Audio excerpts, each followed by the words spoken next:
Porteira aberta, seja bem-vinda, bem-vindo ao podcast do Patrone, espaço para falar do agro com quem entende.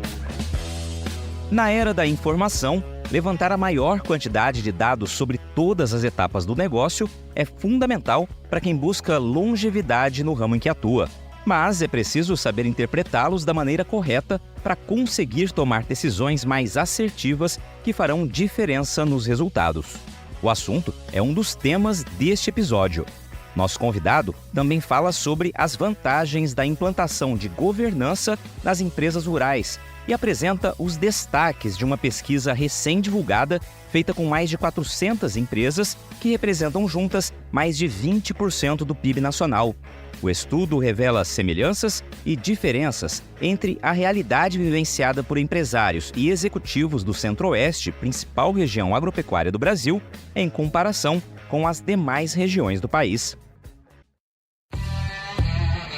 Foi como office boy que o Paulo de Tarso iniciou a carreira profissional.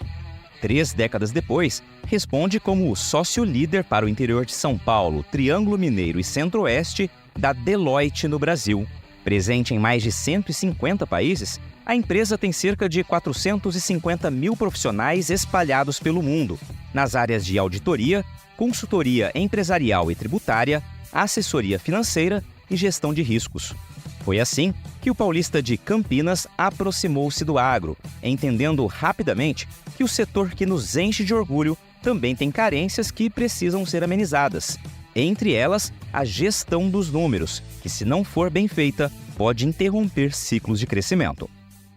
Paulo de Tarso, cara, que satisfação recebê-lo aqui no podcast do Patrone. Somos vizinhos praticamente aqui, né, dentro do espaço AgriHub, onde fica o Canal Rural, onde eu trabalho, o Canal Rural Mato Grosso, né, e também o podcast do Patrone, afinal de contas aqui que nós estamos batendo esse papo, e onde fica a Deloitte, né, que é uma empresa na qual você tem um papel de liderança também para determinadas regiões, incluindo Mato Grosso, região Centro-Oeste como um todo.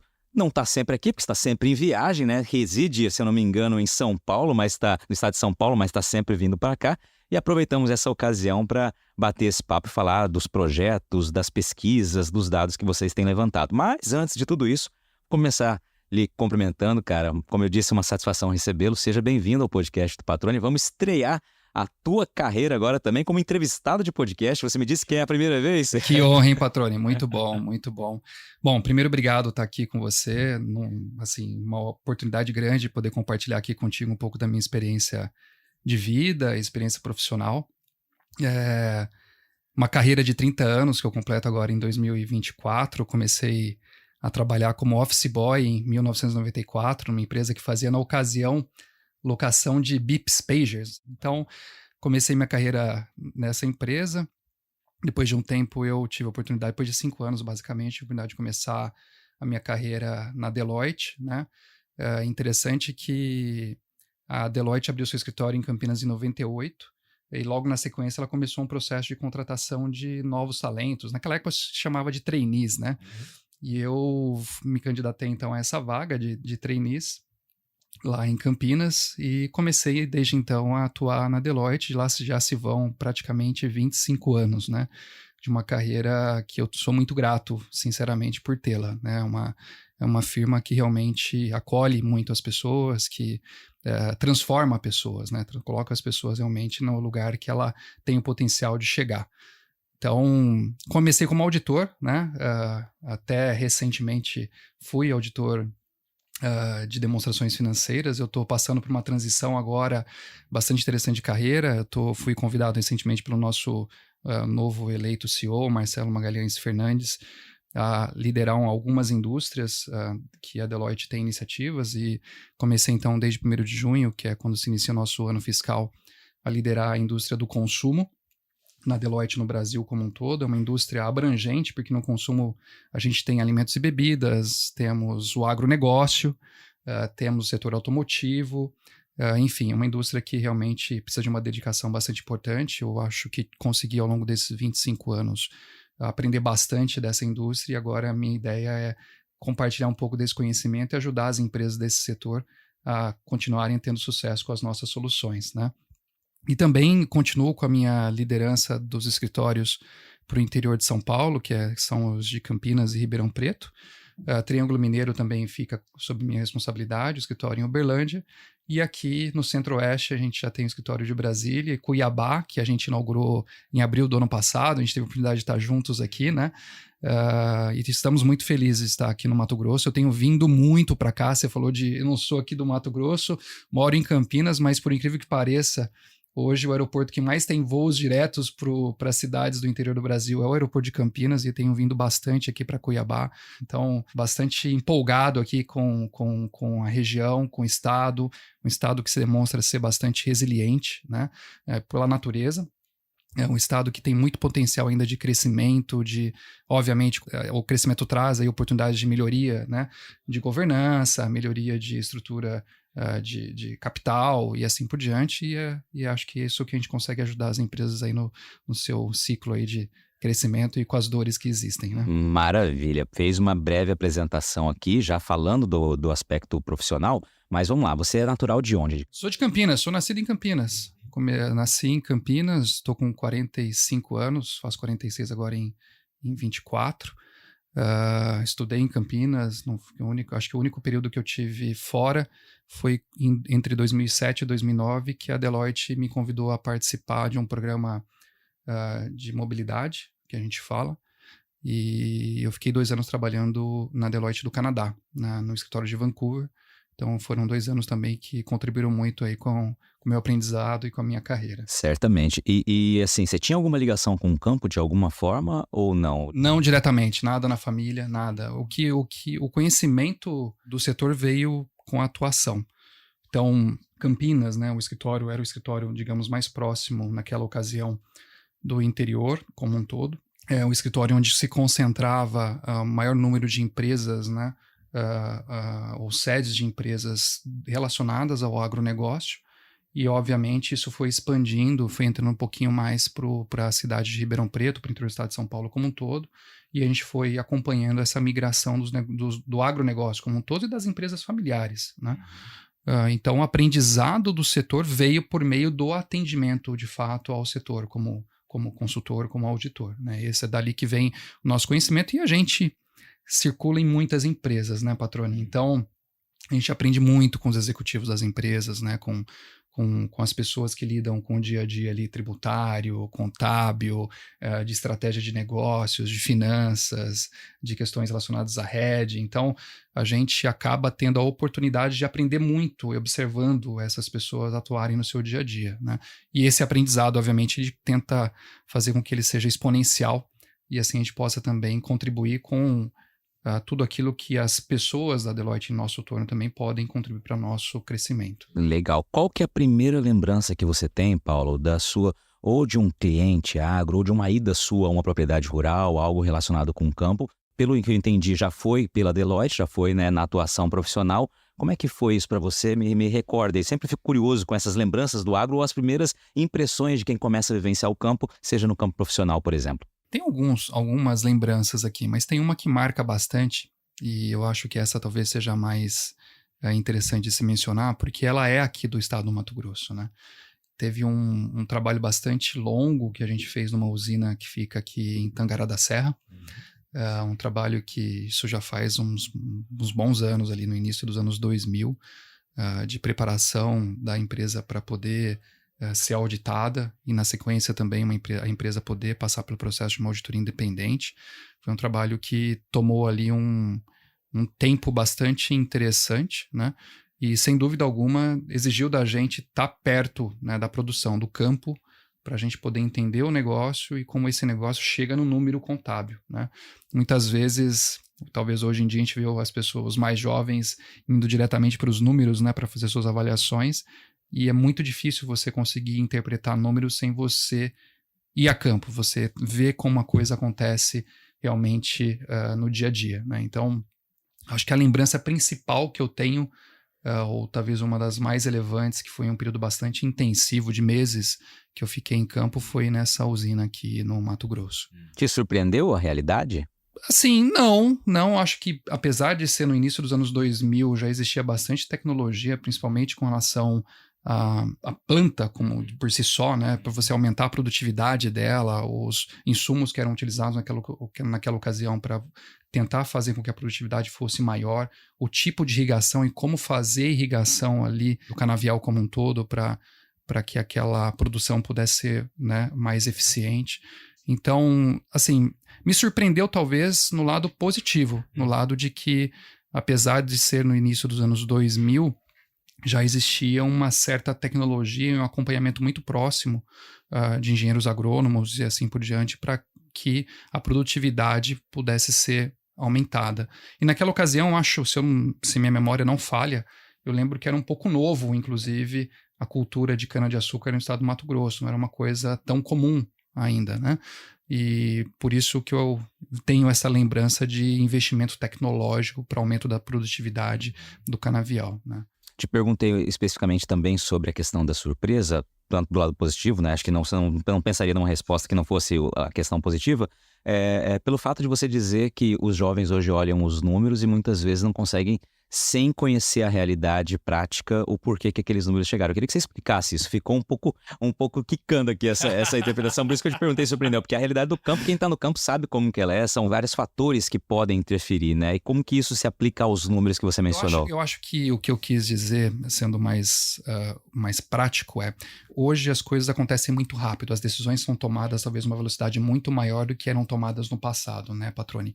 E às vezes as pessoas acabam se apegando a números contábeis, financeiros, para tomar uma certa decisão estratégica de negócio, sem ir, né, profundamente entender qual a origem daquele número que chega num balanço, numa demonstração de resultado. E quando você consegue se aprofundar, né, na origem dos números, você talvez consiga ter elementos que permitam a você tomar decisões diferentes daquelas que você tomaria inicialmente só olhando os números friamente, né? Então, talvez o que eu quis dizer com mais jovens, talvez o mundo evoluiu por uma velocidade de tomada de decisão muito maior do que era antes, né? E as pessoas, de forma mais prática, acabam talvez tomando algumas decisões sem endereçar ali um tempo adequado para conhecer a origem daqueles números, né? E com a amplitude do agronegócio e das cadeias produtivas, cada decisão ela tem que derivar daquele negócio especificamente, daquela realidade, né? Exatamente, Patrone, exatamente. Cada vez mais importante a gente conhecer profundamente o negócio. Eu acho que por isso que também a tecnologia vem aqui ajudar, né? Porque hoje a gente consegue ter uma série de sensores aí conectados a uma produção, né, seja ela industrial, seja ela agrícola, para que dados estejam disponíveis para o processo de tomada de decisão. E a interpretação dos dados é fundamental para que, né, esses dados permitam você ter um adequado processo de tomada de decisão estratégica. Esse é um ponto, acho que muito interessante que você traz, Paulo, que a gente costuma ouvir muito, né, as pessoas falando na geração de dados, a importância de você conhecer o negócio, de você no campo conhecer os seus números, né? E aí a geração de dados, ela é fantástica, né? Você tem maneira de gerar dados, informações de cada centímetro ali da tua propriedade rural. Porém, não significa nada, ou não adianta nada você ter uma porrada de números, uma quantidade imensa de números, se você não tiver como entender, interpretar esses números para essa tomada de decisão, né? Esse ainda é um desafio para muita gente? É um desafio. É um desafio para muita gente, eu acho que não só no aspecto do produtor rural, eu acho que isso tem sido um desafio para grandes empresas, inclusive. Dados estão disponíveis, mas a forma de interpretar os dados talvez ainda não seja tão clara, né? E às vezes a forma de trabalhar os dados para que eles possam ser interpretados. Então, isso vai requerer a utilização de alto nível de tecnologia, com supercomputadores, né? Pela quantidade e volume de informações que estão disponíveis para esse processo de tomada de decisão, processo de avaliação de dados. Então, por isso que hoje, se você pesquisar, por exemplo, cientistas de dados, você vai ver que é uma profissão que está em bastante alta, né? Profissão que, sem dúvida alguma, tem um valor bastante significativo hoje no mercado de trabalho e que eu acredito que seja uma das profissões que deve ter uma liderança bastante importante no mercado como um todo, né? Para todo tipo de negócio, as informações precisarão ser interpretadas com base nos dados que estão disponíveis ou ficarão ainda disponíveis, né? E aí, conectando com inteligência artificial e outras tecnologias que estão vindo aí para ajudar esse processo de avaliação de dados como um todo. Talvez outro fator, e entrando um pouquinho aqui já mais especificamente com relação ao produtor rural e ao agronegócio como um todo, tem muitos movimentos por acontecer, né, Patroni? A gente tem visto, por exemplo, essa reforma tributária, um assunto que realmente vai impactar de forma significativa muitos, né? Acho que tanto as grandes empresas quanto o produtor rural, pequenos produtores rurais, médios e grandes produtores rurais vão precisar fazer uma certa lição de casa. Do lado positivo, eu vejo como positiva a reforma tributária, mas precisarão sim passar por fazer uma certa lição de casa para poderem estarem aptos a enfrentar essa nova realidade tributária que já começa a partir de 2026. Muita gente imagina que é 2032, né, que é quando realmente esquece o sistema tributário atual Aí tem a transição, e começa o novo, mas tem um processo de transição que já começa a se aplicar. Com 2 modelos rodando simultaneamente. Exatamente, em 2026. Mas o principal aspecto aqui que eu acho que é bastante importante, e aí salvo eventual engano que eu possa ter, mas até onde eu entendi é isso, a partir de 2026, aquelas pessoas físicas, né, os produtores rurais que têm um faturamento superior a R$3.600.000 não poderão mais exercer isso por meio de uma pessoa física. Precisarão migrar, né, para um processo de pessoa jurídica.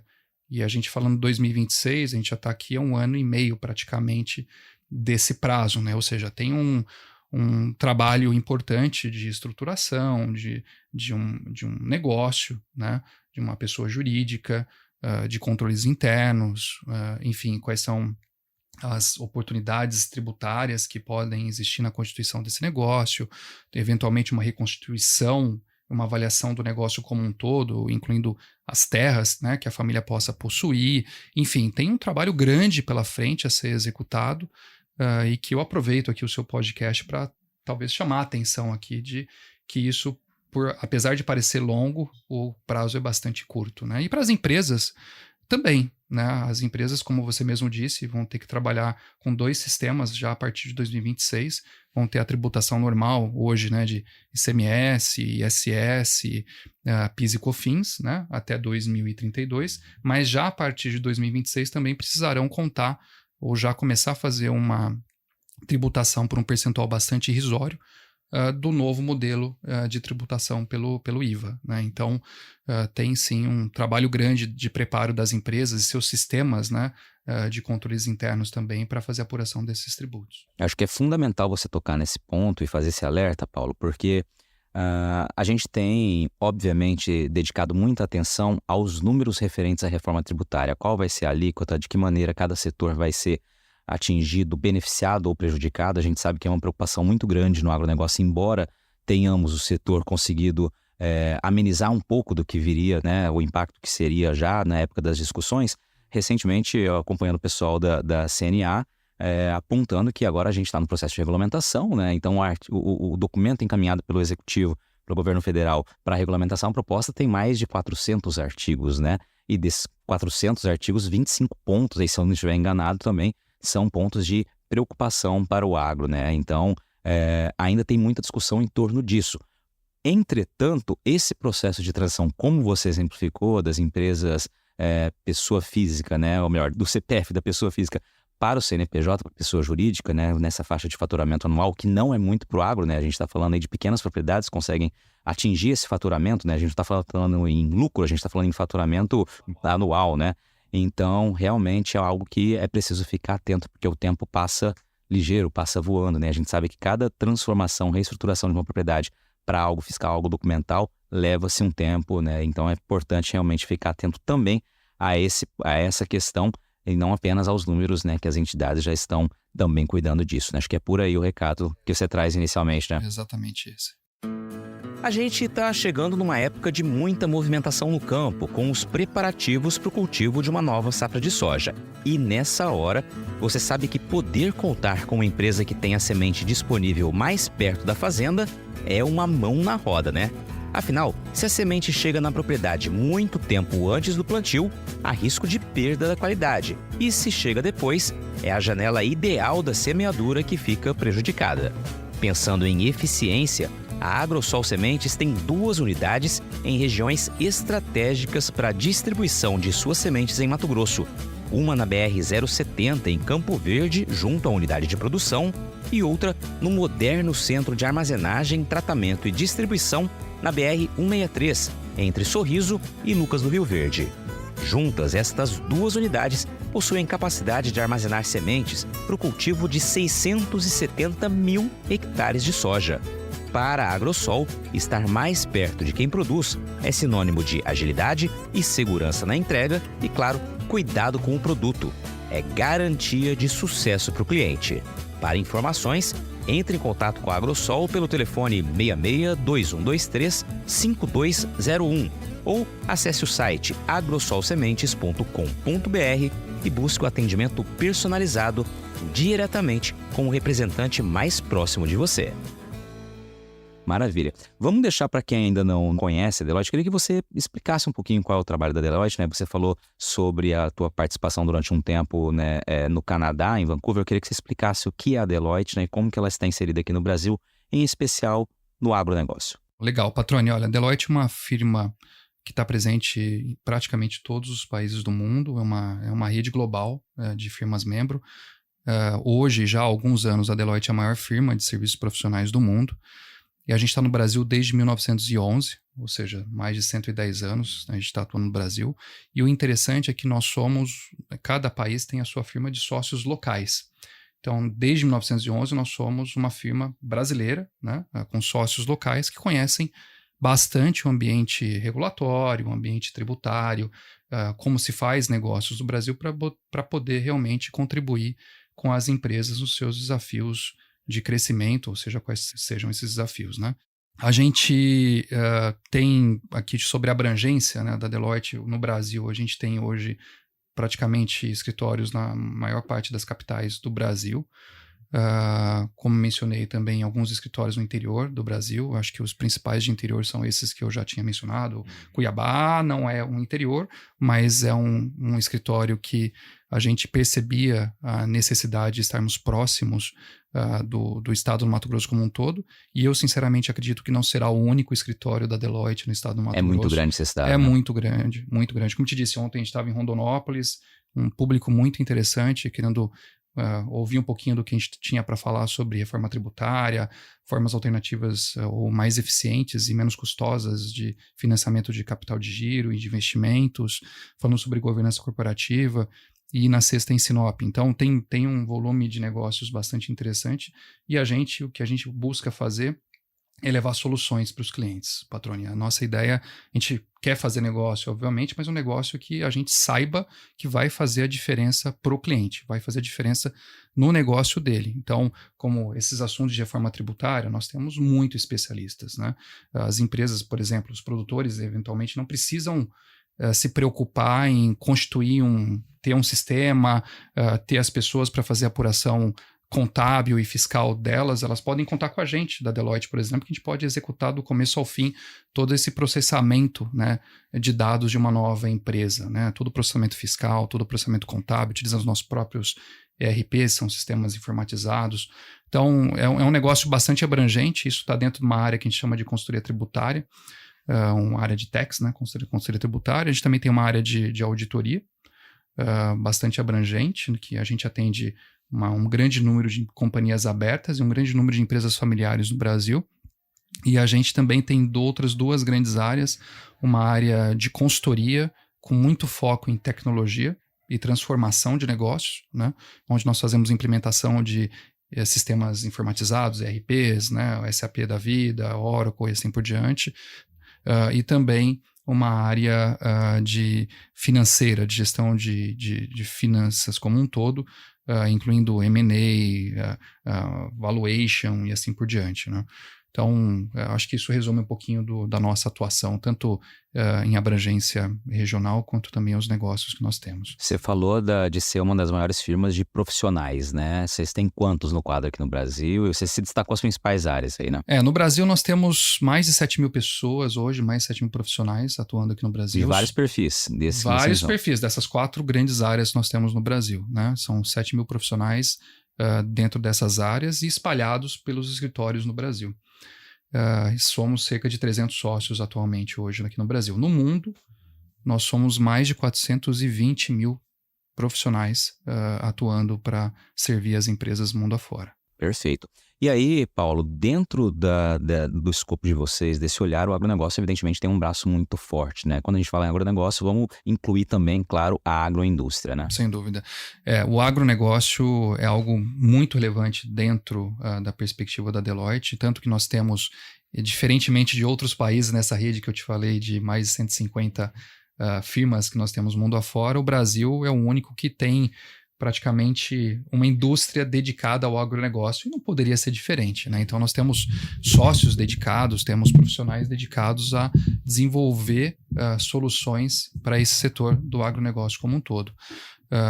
Não sei te colocar um número exato de profissionais, mas na quinta-feira passada a gente fez um evento no nosso escritório de São Paulo para reunir os profissionais que de forma direta ou indireta atuam no setor do agronegócio, e nós tínhamos ali mais de 400 participantes, né? Então, isso que puderam participar desse evento que a gente fez de fechamento do nosso ano fiscal, que é 31 de maio, a gente teve esse evento com a turma que atende as empresas do agronegócio. O produtor que está ouvindo aqui, quer conhecer do trabalho de vocês, e aqui eu não estou fazendo propaganda, mas é realmente serviço, né?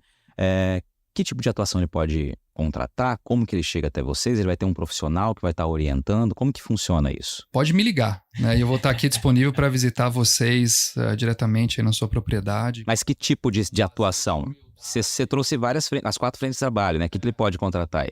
Eu diria assim, considerando esses aspectos, Patrone, da reforma tributária, eu acho que esse talvez seja o principal que a gente pode ajudar pela, eu não vou dizer urgência, mas pela importância que esse assunto deve tomar nos próximos meses/ano, né?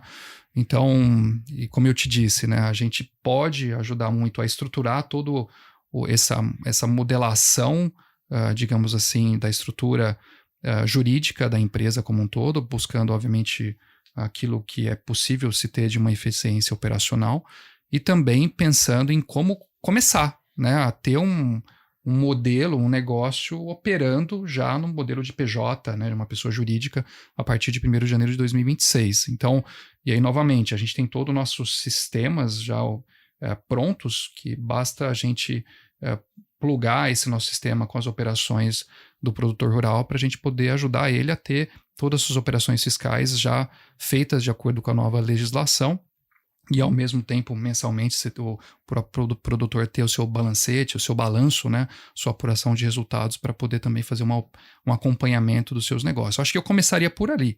Mas tem outras coisas muito interessantes para se pensar, tá, Patrone? E aqui eu falo desse jeito mesmo, com toda a humildade, né? Aqui a gente não...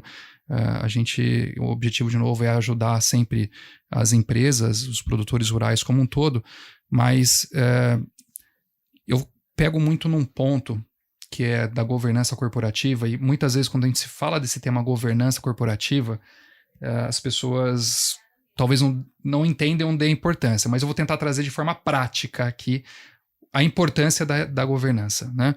Então, vou pegar um exemplo, um estudo recente efetuado de companhias abertas, né, ou empresas que possuem capital aberto aqui no Brasil, que não possuem um modelo de governança corporativa diferenciado, e aquelas empresas que possuem um modelo de governança corporativa diferenciado, as companhias abertas que possuem e estão listadas, por exemplo, portanto, numa condição diferente, né, na Bolsa de Valores.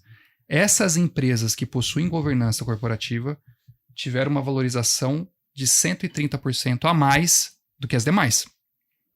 Então, o exemplo prático que eu dou aqui é o seguinte: imagine 2 concorrentes, os 2 faturam 100, né? Mas uma tem um modelo forte de governança corporativa, tem conselho de administração, possui controles internos, depende, obviamente, do tamanho do negócio, né? Aquela que tem alguma coisa muito melhor, o mercado como um todo vê valor maior naquele negócio.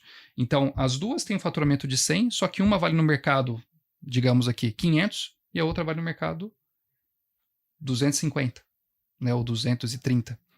Então, se eu fosse fazer um M&A, provavelmente quem faria um M&A? Faria um M&A com aquela empresa que tem uma governança maior, que leva mais transparência, leva mais credibilidade para o mercado como um todo, né? Então, acho que isso é uma forma de colocar em números o que representa a governança corporativa. A governança corporativa representa a credibilidade para o mercado. Representa que a empresa, né, aquele negócio, possui práticas confiáveis de atuação, né? Isso faz com que o mercado precifique diferente aquele negócio, valorize mais aquele negócio. E por um outro exemplo que pode resumir a importância da governança corporativa também é sobre financiamento. Né? Um spread, né, de uma transação financeira, ele é diferente de uma empresa que possui uma governança corporativa em mais alto nível de uma empresa ou de um negócio que não possui uma governança corporativa. Né? Uma coisa eu imagino, né, para uma instituição financeira conceder crédito para uma empresa ou para um negócio que, por exemplo, não tenha uma auditoria das suas demonstrações contábeis e uma empresa que possui auditoria. O spread vai ser diferente porque o risco, como consequência, é menor, né? Aquele número tá validado, tá auditado, ele representa a realidade daquele negócio. Então, são algumas formas aqui. E aí, governança passa por muitos fatores, sucessão familiar, né? Colocação de executivos de alto nível ou de um bom nível para conduzir os negócios e assim por diante, Patrone. Excelente. Você citou ali credibilidade. Eu costumo dizer que, como jornalista, a nossa principal moeda enquanto jornalista justamente é a credibilidade que a gente consegue conquistar ao longo de uma carreira, né? Isso depende de muito tempo, de muitas ações e do dia a dia, daquele olho no olho, daquela conversa e daquele respeito às fontes e a respeito ao público, né? Leitor, telespectador, ouvinte, enfim. Então, acho que a nossa principal moeda enquanto jornalista é isso. E quando você traz o exemplo da governança como, de fato, a credibilidade que a empresa, né, que tem, de fato, uma governança corporativa bem estruturada, o quanto isso significa em termos de benefícios, né, de vantagens, entre elas o spread bancário, né, menor desses empréstimos, ou seja, um crédito mais acessível do que em outras ocasiões.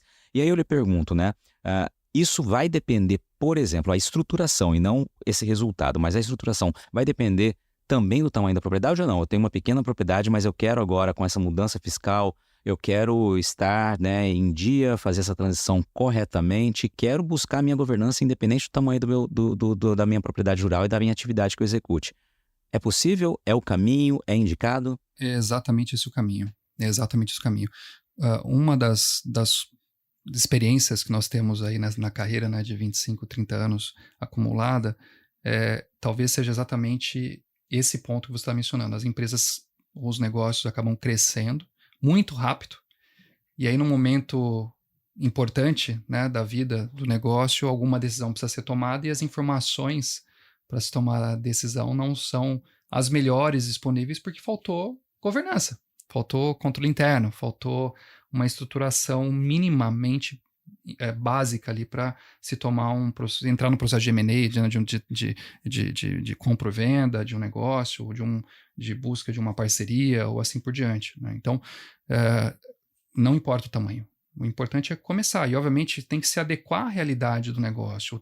O controle interno de uma empresa de pequeno porte, ele pode ser efetivo e muito menos complexo do que uma empresa de grande porte. Deve ser menos complexo, né? Mas tem sim como já implementar controles internos numa entidade de pequeno porte, e à medida que o negócio vai avançando, você vai tornando aqueles controles, aquela governança também mais robustos, né? Nada impede uma empresa, por exemplo, de 50 milhões de reais, de 200 milhões de reais, 100 milhões de reais, ter uma auditoria independente desde o seu princípio. Isso está levando credibilidade para o mercado. Uma coisa é você discutir com o banco ou com o seu credor os seus fornecedores, né, de insumos, de sementes, de agrotóxicos, enfim, de fertilizantes, com balanço auditado e sem balanço auditado. A credibilidade muda. O rating, né, que é o que se utiliza, o termo que é utilizado, desculpa em inglês, que é utilizado para classificar o risco, ele, sem dúvida, leva em consideração fatores como esse. Então, de novo, o investimento em governança, às vezes as pessoas também olham, viu, Patrone, o custo, mas e o custo para eu ter uma auditoria? E o custo para eu ter um controle interno? O custo da auditoria, muito provavelmente, ele vai ser menor do que o ganho com spread de um financiamento, sem dúvida, né? Muitas vezes, controles internos permitem que você, com uma estrutura de controles internos, ou eventualmente uma pessoa que cuide de controles internos, pode permitir você identificar algumas fragilidades que representam perdas que você não conhece hoje no seu negócio. Um colega estava dando o exemplo de uma empresa que implementou um departamento de controles internos e auditoria interna que identificou oportunidades de redução de perdas que representava 15 vezes o custo anual do departamento inteiro. né? Então, aquele departamento se pagou por 15 anos, digamos assim, né? Então, é isso. Às vezes, a gente só enxerga, no primeiro momento, o custo da implementação da governança, mas os benefícios, eles vêm com o tempo, né? E pagam esses custos de investimento de estruturação de governança e vão fazer diferença em algum momento para o empresário. Muito bem, eu estava pesquisando aqui enquanto você dizia, para fazer uma correlação aqui, só para ouvir o que você vai me dizer. Em 2020, estava até checando essa notícia aqui, a Embrapa projetava, né, que 50% dos pecuaristas poderiam deixar a atividade até 2040 dos pecuaristas brasileiros, entre outras coisas, pela questão da maneira de produzir, que precisaria mudar, incorporar novas tecnologias, e metade ele poderia ficar de fora. Você acha que empresas, e eu vou fazer essa correlação, que não busquem esse processo de governança, um processo de gestão mais apurada do negócio, realmente ter os custos e as receitas muito bem apurados, né? E aí sim, repetindo a questão da governança aqui, elas, dadas as dificuldades que um mercado cada vez mais restritivo no que diz respeito a fornecimento de crédito, por exemplo, e as exigências cada vez maiores, também podemos ter propriedades deixando de existir ou produtores saindo da atividade por conta da falta de atenção a esses pontos? Tudo pode acontecer, mas eu acho que o risco ele existe. Você colocou aqui o risco. Existe o risco? Eu entendo que ele existe. Por alguns motivos. Um primeiro motivo, concorrência. Aquilo que eu disse, uma empresa, as duas empresas faturam 100. Uma está evoluindo na governança. Ela vai estar mais bem preparada para enfrentar a crise do que aquela que talvez não tenha um modelo estruturado de governança, né? Esse é um exemplo. Outro exemplo, os próprios credores, então fornecedores, os stakeholders que a gente fala, né? Os fornecedores, os clientes, os bancos, eles vão de alguma forma começar a exigir algum tipo de evolução no nível de governança, né, do produtor rural, das empresas como um todo. E se você não acompanha, talvez você fique de fora, né, desse processo. Então, é uma coisa natural. Aqui não é uma... que eu estou tentando trazer aqui, sinceramente, aqui pela minha experiência profissional, e não é para... O objetivo não é vender serviço, ele vai trazer conteúdo, né, Patrone? A gestão, né, faz a diferença no negócio. E a gestão é próxima, é com controle, é efetiva, é acompanhar, viver de perto, sentir, ir lá na produção e você ir para campo e ver como isso está chegando na contabilidade, o que tem de ineficiência nesse processo, como pode melhorar a eficiência, coloca o sensor, tecnologia. Isso é um processo contínuo, né? Isso faz parte de uma evolução natural de qualquer negócio e nós como seres humanos. Se a gente não...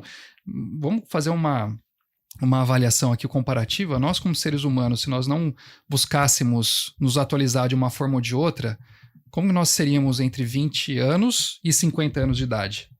Né? Qual seria a trajetória natural, né, de uma pessoa que busca se qualificar aos 20 anos, fazer alguns estudos, buscar uma experiência profissional, se dedica a ler, a conhecer negócios, a conhecer legislação, a ler sobre economia, a conhecer fundamentos diversos, e daquela pessoa que falou, não, eu vou ficar fechado, não vou estudar, não vou fazer uma faculdade, não quero...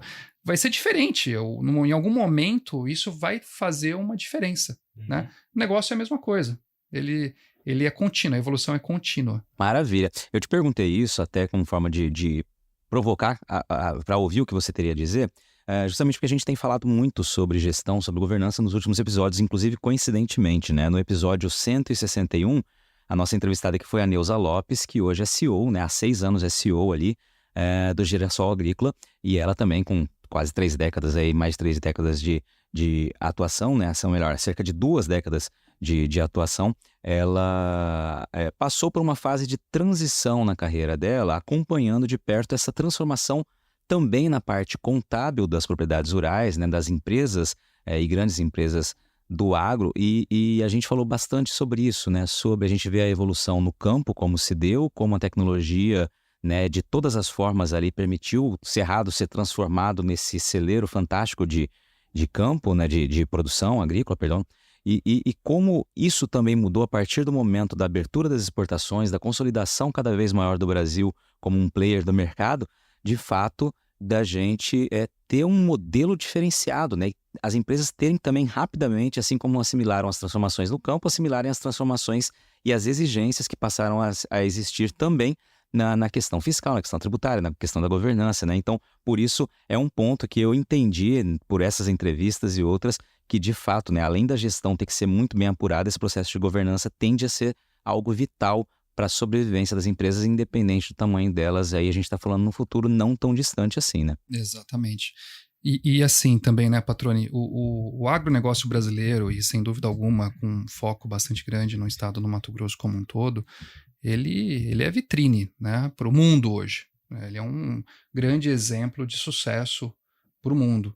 Então, sem dúvida alguma, o mundo está olhando como entrar nesse mercado, né? Então, para alguns pode ser uma ameaça, para alguns pode ser uma oportunidade, né?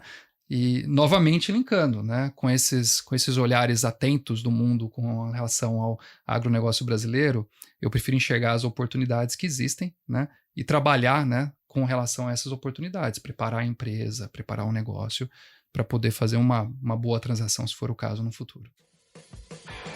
Agora, uma pausa rápida no bate-papo para falar do nosso novo parceiro, que escolheu o podcast do Patroni para dar um recado especial para quem vive o agronegócio. Afinal, quem é do agro precisa conhecer o Ginkgo Cidade Jardim. Com lotes a partir de 1.500 metros quadrados, o condomínio de alto padrão tem equipamentos exclusivos, centro equestre, capela ecumênica, mais de 18 quilômetros de circuito de caminhada e ciclovia e, olha, gente, mais de 10 lagos e mais de 3 milhões de metros quadrados de área verde. É isso mesmo, são mais de 10 lagos espalhados por todo o empreendimento e mais de 3 milhões de metros quadrados de área verde. Ginkgo Cidade Jardim. Viva a maior das experiências no maior ginkgo da história. Acesse ginkgourbanismo.com.br e saiba mais. Ginkgo. E aí, Paulo, vamos falar então da pesquisa recente de vocês, que é um dos trabalhos também que vocês fazem, um mapeamento, enfim, uma análise e depois uma apresentação de dados, é a agenda, né? E agora vocês apresentaram recentemente a Agenda 2024 e fizeram aqui nessas oportunidades que você mencionou um recorte para o Centro-Oeste e também no interior de São Paulo. O que é essa pesquisa? A gente falou um pouquinho sobre ela no passado, na oportunidade quando vocês apresentaram aqui, agora tem uma atualização dessa pesquisa, né? Ela é feita constantemente. E agenda estratégias empresariais para o ambiente de negócios. Me fala um pouquinho sobre essa pesquisa e aí vamos chegar nesse recorte do Centro-Oeste e, em especial, né, claro, dando uma atenção para o agro. É uma pesquisa que a gente faz anualmente, Patroni, então ela já tem algumas edições que a gente conduz essa pesquisa. Normalmente a gente faz ela antes da virada do ano para poder trazer um pouco de insights. As expectativas, expectativas para o ano que está por chegar. Esse ano a gente decidiu fazer um pouquinho diferente, a gente esperou o ano começar, sentir um pouquinho de quais seriam os movimentos que poderiam acontecer, até por questões geopolíticas que estavam acontecendo no final do ano passado. E a gente conduziu então essas entrevistas ao longo de 26 de fevereiro até 25 de abril. Né? A gente entrevistou mais de 400 empresas durante esse período. A soma da receita dessas empresas que responderam à nossa pesquisa é superior a 2 trilhões de reais, ou seja, a gente conseguiu abranger mais de 20% do PIB nacional por meio dessa pesquisa. E a gente, então, acredita que há uma representatividade bastante importante para trazer aqui um pouco da visão do empresário e dos executivos que responderam à pesquisa. O que eu tenho de dados aqui é que o nível executivo de respondentes foi de 90%, ou seja, a diretoria ou empresários representam 90% dos respondentes dessa pesquisa, então traz um pouco de visão de negócio desses tomadores de decisão como um todo. Né? A gente fez sim um recorte para o Centro-Oeste, super bacana. Esse recorte tem 57 empresas que participaram, ou seja, tem também uma abrangência bastante grande. E a gente traz aqui alguns dados interessantes. Se você me permitir, eu posso até começar já a entrar em alguns deles, né? O primeiro dado que me chama a atenção, a gente tem uma base comparativa aqui, Patroni, do tamanho, ou uma faixa de faturamento das empresas que responderam, né? Na média do Brasil, 18% das empresas têm uma faixa de faturamento acima de 2,5 bi. 18% no Brasil, média Brasil.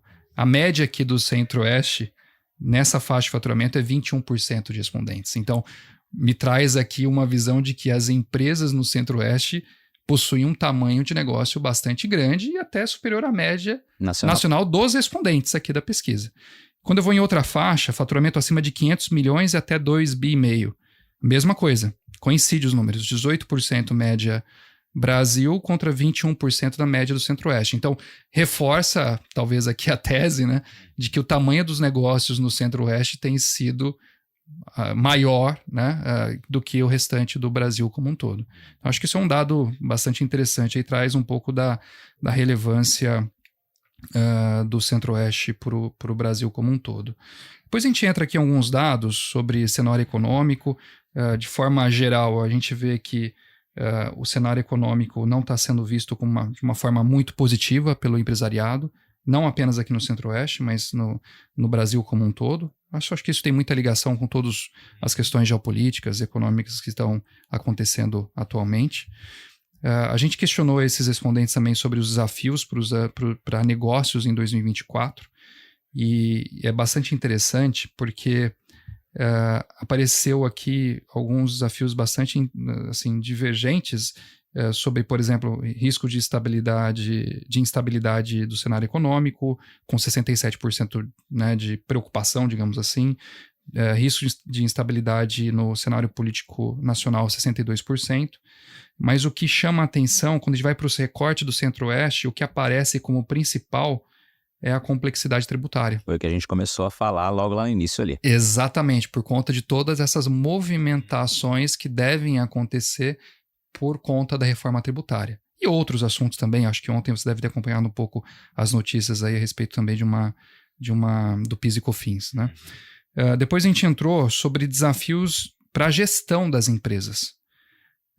Na média do Brasil, esse assunto não entrou como um desafio para a gestão de negócios, mas para o Centro-Oeste entrou novamente, que é o desafio de gestão relacionado à mudança no compliance tributário. Então, aquilo que a gente começou a falar aqui no seu podcast, que eu já agradeço novamente aqui estar junto com você, se reforça dentro dessa pesquisa. Tem outros dados aqui na pesquisa, Patrone, que eu posso compartilhar aqui também, aí você me breca aqui conforme você entender, mas tem um assunto que a gente vem tratando em todas as pesquisas que é relacionado à formação de mão de obra. Isso continua aparecendo como um item prioritário para as empresas como um todo. Então, as empresas vão buscar aí investimentos em educação, em treinamentos. As empresas, a média do Brasil menciona 91% das empresas pretendem ampliar ou criar treinamentos para qualificação de funcionários, já que a média aqui do Centro-Oeste é 92%, então está meio próximo. E muitas delas também vão investir em qualificação tecnológica, mas não apenas para o pessoal de TI. Olha só.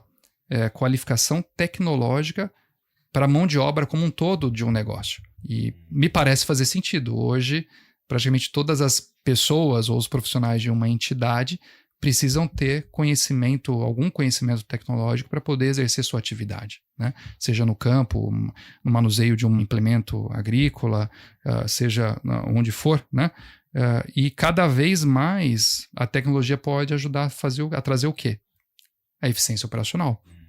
Então, quanto mais as empresas puderem formar a sua mão de obra com relação a estarem atualizados com a tecnologia, mais eficiência operacional essas empresas também podem vir a ter. Nesse ponto específico, inclusive, Paulo, estou vendo aqui na pesquisa, nível dos investimentos previstos frente a 2023, ou seja, pegando aqui para o Centro-Oeste, interior de São Paulo, 70% pretendem aumentar. Esse investimento se refere à qualificação. É o empresário investindo em qualificação para ter uma mão de obra que vai lhe render aí, né, retornos melhores por conta dessa eficiência, justamente. Então, 70% ampliando os investimentos com relação ao ano passado. Exatamente, esse é o dado que vem pela pesquisa.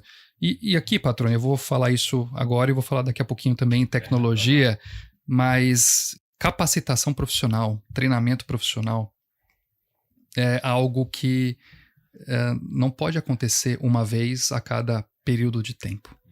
A gente precisa, é constante, é que nem a nossa vida. Todo dia a gente aprende alguma coisa e mesmo que nós estejamos com 100 anos aqui, Patrone, fazendo esse podcast, a gente vai olhar para trás e falar assim, ainda tenho muito a aprender, não sei tudo. Então, treinamento de pessoas numa organização não pode ser diferente. Eu não posso imaginar que eu faça um treinamento num ano específico para 100% da minha organização e passe alguns anos sem fazer um treinamento. Aquele conhecimento ele vai se deteriorar, novas tecnologias vão existir, as pessoas não estarão atualizadas, enfim, tem uma reciclagem também importante. Então, investimento em treinamento, em qualificação profissional é algo que talvez, eu deixo aqui a provocação, é algo que deva acontecer de forma constante, é um investimento constante numa organização. Como assim também o de TI, tá? Já entrando aqui talvez num próximo item da pesquisa, o investimento em tecnologia da informação também é a mesma coisa. Não adianta uma organização imaginar que no ano de 2024 ela faça um investimento milionário, né, num novo ERP, num novo sistema de controle, e depois passe alguns anos sem fazer nenhum investimento em tecnologia da informação.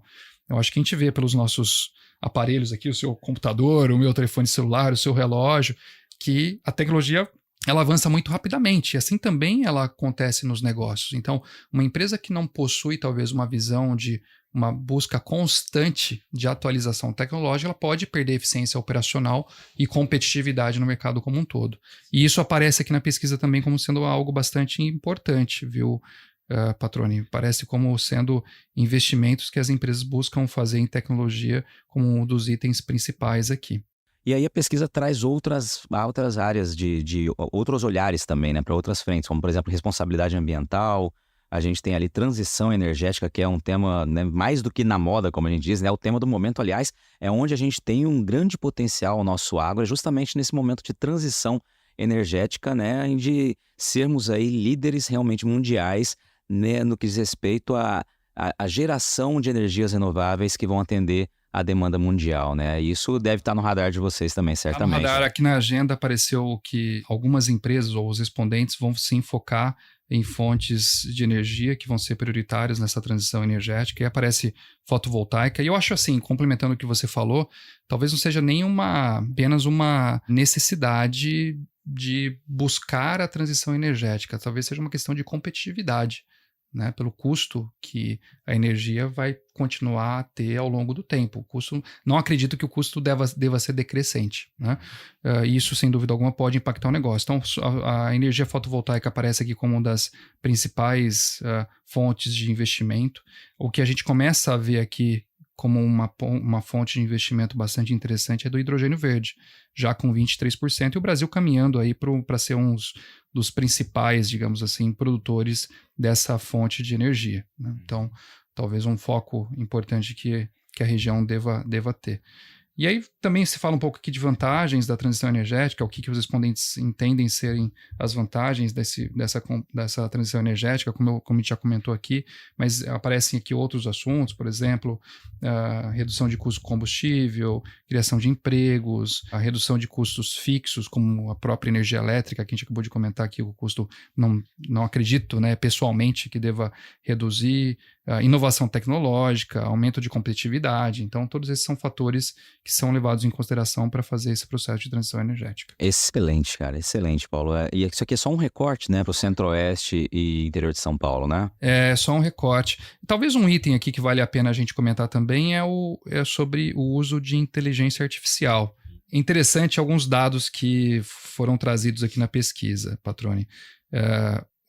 Parece aqui para a gente que dos respondentes, 40% deles já utilizam o IA em alguma atividade ou produto e serviço, né?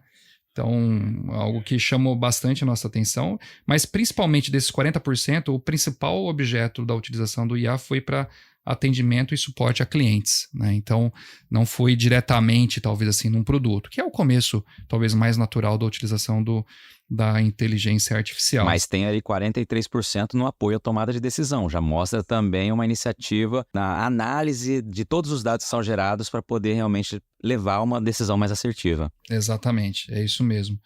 Aqui também aparece como uma tendência, né, que 67% dos respondentes pretendem estender o uso da IA para outras atividades. Aí que o interessante é que 80% desses 67% mencionam para monitoramento de riscos operacionais ou atividade de produção. Ou seja, usar a inteligência artificial para monitorar riscos e reduzir riscos. Riscos são diversos. A gente não falou de um deles aqui que eu considero ser muito relevante hoje em dia, que é o risco cibernético, né? O risco de ataque cibernético. E como que as empresas, ou, né, os produtores que nos ouvem, as empresas que nos ouvem, estão trabalhando para reduzir o risco de um ataque cibernético, né? Isso é algo que tem aumentado muito. O ataque cibernético no Brasil tem sido muito significativo quando a gente compara com outros países das Américas como um todo, inclusive. Acho que tem um último ponto que a gente poderia falar também, que é a questão de parcerias público-privadas, que a gente tem visto muito aqui em Mato Grosso, especialmente no que diz respeito à área logística, né? E eu queria que você trouxesse aí o que vocês anotaram com relação a isso. A gente fez uma pesquisa também, incluindo perguntas relacionadas à parceria público-privada. Sem dúvida, a região, o estado do Mato Grosso como um todo, tem muita oportunidade relacionada, né? Ou seja, rodovias, hidrovias, ferrovias e assim por diante, entre outras iniciativas, hospitais, né? Tem alguns estados que já tem um avanço maior, inclusive com PPPs, né? Do que o Mato Grosso. O que chama a atenção nossa aqui é que, sobre parcerias público-privadas, né? 2% das empresas já possuem algum tipo de PPP, então um número bastante pequeno, né, frente aqui aos respondentes. E o interessante é que 55% dos respondentes até conhecem o que é uma PPP, uma parceria público-privada, mas não pretendem ter nenhum tipo de atuação. E aí vem aqui que vem a oportunidade. Exatamente. E aqui que vem a oportunidade. Desafios, né? Oportunidade e os desafios, porque sabemos da complexidade que existe com relação a transporte, por exemplo, né, no estado do Mato Grosso, e aqui talvez seja algo que o empresariado local possa ter uma iniciativa para estruturar alguma coisa diferenciada. Legal. E aqui os desafios, vou só listar aqui os que vocês trouxeram: falta de transparência, insegurança jurídica, contratos inflexíveis, complexidade do processo que você mencionou, contratos que visam preços baixos e impossibilidade de atender a exigências de governança. Então, são as áreas aí que afugentam aí os empresários de parcerias público-privadas, né, pelos respondentes aí da pesquisa, mas indica de fato, né, como as cabeças pensantes estão enxergando esse tema, né? E estamos no estado que tem feito várias PPPs, especialmente na área de logística, como a gente mencionou. A oportunidade está aí realmente para sanar essas dúvidas, né, enxergar o que tem distanciado outros empresários de buscar esse tipo de solução, né, para resolver os problemas e acelerar o processo, né, de solução desses problemas por meio dessas parcerias, das famosas PPPs. Você está ouvindo o podcast do Patrone. Agroinformação com quem entende. Ô Paulo, né, como você disse, é um recorte, mas que mostra realmente, nos dá uma visão muito clara, né, de como o empresariado está pensando, né, e quais são os desafios, quais são os riscos, quais são os medos, quais são os potenciais, né? Acho que esse tipo de estudo serve justamente para isso, né? Nos parametrizar do que pode vir pela frente. Como é um estudo anual, é um estudo que indica, né, as premissas aí para esses próximos meses, né? É um termômetro de tendências, né, Patrone? Eu acho que essa talvez seja a melhor definição. Um termômetro de tendências de negócios, tendências de desafios que os empresários podem esperar por ano de 2024, o restante desse ano e também para o começo do ano que vem. Acho que é um bom exemplo, tendo em vista o tamanho e a abrangência da pesquisa. Maravilha. A gente está indo para a reta final aqui, agora a gente sai um pouco da pesquisa e a gente vai para algo mais pessoal aí. Você já contou um pouco da história e a gente deixa para o fim sempre aquelas perguntas pegadinhas para muita gente. Vamos lá. Primeiro é o seguinte, Paulo.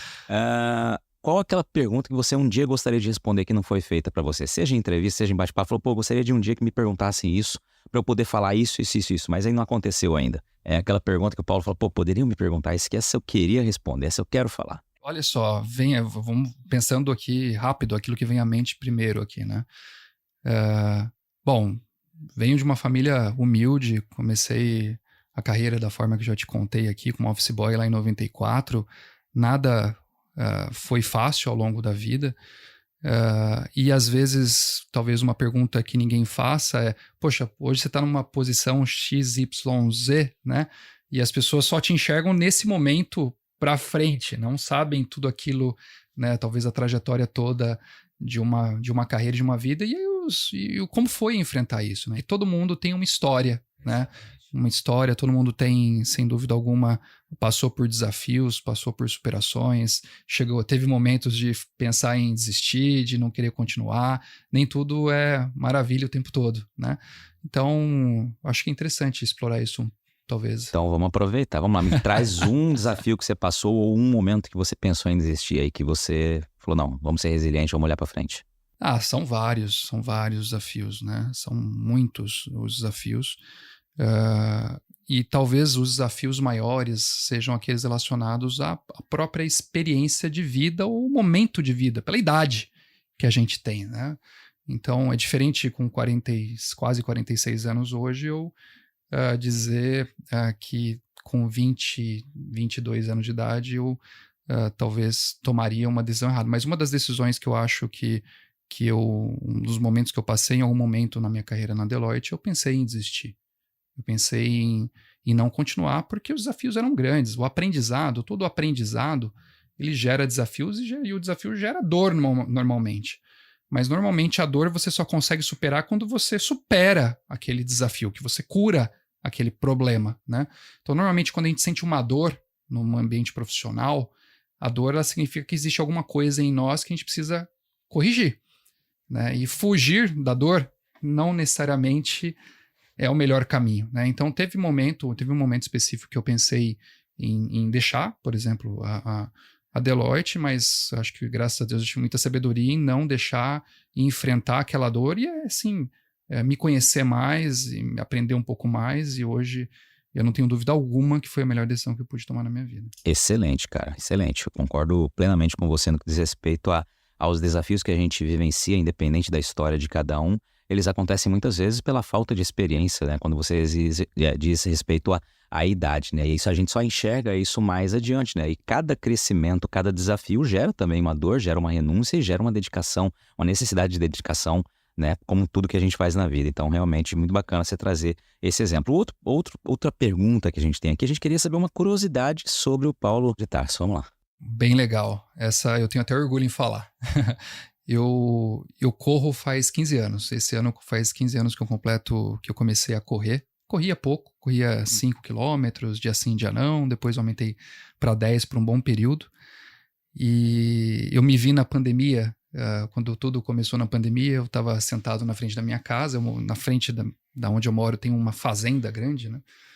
E eu estava sentado observando aquela fazenda e eu me perguntei, falei, como que eu vou correr agora na pandemia? O parque vai estar cheio de gente e tal, como eu vou fazer isso? E aí eu falei, por que eu não subo essa fazenda correndo, né?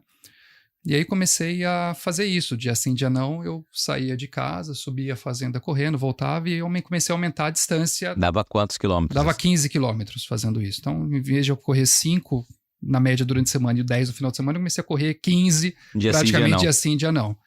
E muito interessante que um dos dias, depois de alguns meses nesse ano de 2020, acho que sei lá, setembro, alguma coisa assim, num sábado eu saí para fazer esse mesmo percurso. No meio do caminho encontrei uma cobra. E aí eu desviei da cobra e perdi o caminho de retorno, uma fazenda, perdi o caminho. Moral da história, eu corri nesse dia 22 quilômetros, até eu me localizar e voltar pro caminho. Fiz minha primeira meia maratona dessa forma. Na necessidade de salvar a vida. Minha primeira meia maratona foi assim. Mas por que eu tô contando essa história? Porque aí eu falei, já que eu fiz uma meia maratona, vou começar a treinar então para fazer uma maratona. E aí em 2021, eu e meu cunhado, que eu acho que ele aceitou o desafio, coitado, né? Acreditou em mim, falei, vamos treinar, fazer uma maratona. A gente fez uma maratona sozinhos, né? Que ainda estava na pandemia.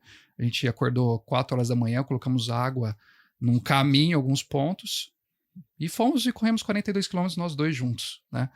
Essa foi a primeira maratona que eu fiz, e depois disso, meu sócio da Deloitte, eu contei essa história para ele e falou assim, cara, você deveria começar a correr algumas maratonas, eu já corri, vou te indicar algumas. E assim eu comecei. Então, já corri a Maratona de Berlim em 2022, corri o ano passado Londres em abril, corri Nova York em novembro, e esse ano eu vou correr Chicago em outubro. Vai ficar faltando duas aí para Major. Vai faltar 2 para as Majors, né? Exatamente. Mas eu quero fazer muitas outras ainda. Tóquio. Tóquio e Boston. Tóquio e Boston. Muito bem, tá perto.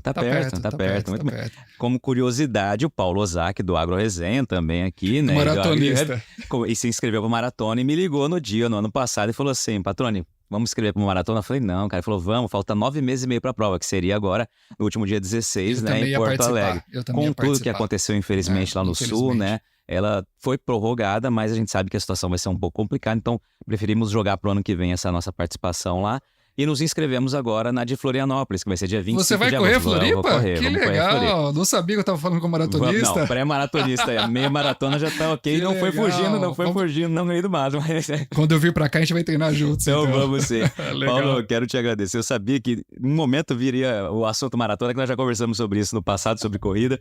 E agora, cara, muito legal a tua história, né? Todas as informações que você trouxe aqui. Acho que quem nos ouviu aqui conseguiu entender o recado que foi dado aqui. Acho que é muito importante realmente olhar para a gestão, olhar para dentro do processo, buscar profissionais que possam, né, auxiliar. Quando a gente fala em busca de profissionais, a gente está falando em investimento, não em custo. Acho que isso ficou muito claro também. E não só a sua análise sobre os desafios da vida e de que maneira eles se dão em cada momento, né, que a gente tem que ser resiliente, a sua maneira de enxergar a maratona também, a corrida, como algo tão benéfico, né, que é para a saúde, para o pensamento, para a organização do pensamento e também para o network, né, para conhecer novas pessoas, novas histórias, novos lugares. Parabéns, obrigado por dedicar esse tempo aqui. Sei que você está na correria, né? Imagina. E vive aí nas pontes aéreas aí, mas esteja sempre esse espaço aqui do podcast e o apoio nosso aqui para que você consiga também levar a mensagem adiante. Vamos marcar o treino na tua próxima vinda para cá. Vamos sim. Patrônio, você é um cara brilhante. Fico muito feliz de estar aqui com você. Sinceramente, muito honrado mesmo de ter essa oportunidade. Estou sempre à sua disposição. Que você tenha muito sucesso com o seu podcast. Conta com o nosso apoio e a gente se vê muitas vezes, se Deus quiser, daqui para frente, tá bom?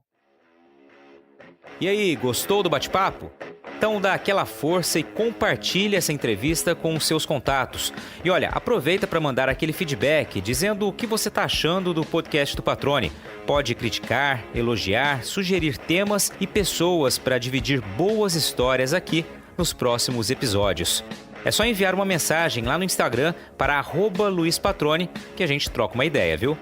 Então, gente, sucesso da porteira para dentro, força e fé da porteira para fora e vamos que vamos.